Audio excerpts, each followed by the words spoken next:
We're all looking for sales growth, customer-centric sales growth, but how do you do it, particularly now with COVID disrupting our sales organisations and more importantly our customer organisations? So in part 2 of customer-centric sales growth, we're talking today about planning for growth. Is this the wrong way around? That's the right way around. No, it's upside down. When I first come on board in a sales organisation, one of the first questions I ask is, well, can I see the sales plans, the plans for growth? And the guys will say, oh yeah, they're here somewhere, up on a shelf in a binder somewhere, or they're online in Salesforce or some CRM that we're working with, but we've been too busy with COVID and everything else to really focus on planning. And think, well, how do you know what you're doing? And they say, well, we're too busy focusing on our customers, which is what this is all about. In part 1, we saw the importance of getting senior executive engagement and doing customer-centric surveys. Now we're talking about planning for growth. Now, for the smaller customers, you clearly take the outcomes of the survey we talked about in part 1 and look at where the relationship is now, where it needs to be for growth, and focus on the relationship with these guys, and you'll find that revenue follows relationship growth. How'd you find me? You stole William Strang's Lady with the Red Hat from the tape. You can't prove that was me.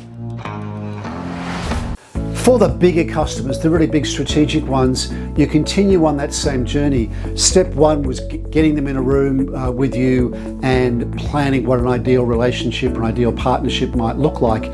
So you go back to the office with your team, you build a plan for growth around growing that relationship, and you take it back to the customer. You share it with them and say, hey, here's what we're doing based on the input that you gave us. How does that work? And go back to them every quarter and get the customers very involved in the customer planning. Obviously, some things like profitability you can't get them involved in, but get them involved as much as possible. I've seen great customer-centric plans for big customers that include everything from who we hire or who they would like working with them, right through to customer service level. So get them as intimately involved in your customer planning as possible, because after all, they're the customer.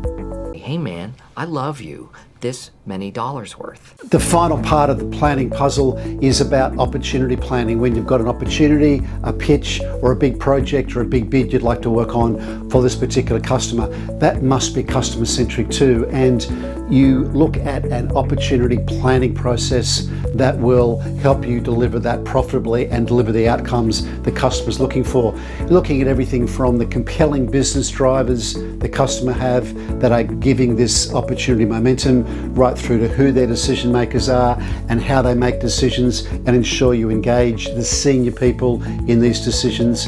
And finally, look at developing a unique and compelling pitch or value proposition that the customer has to say yes to. Get off with a big fat yes! Yes! So that's some key thoughts on building a customer-centric plan for growth. Everything from the smaller customers to the bigger customers, right down to opportunity or win planning. Next time we'll be talking about how to build a customer-centric value proposition and a customer-centric brand. Until then, I wish you sales growth.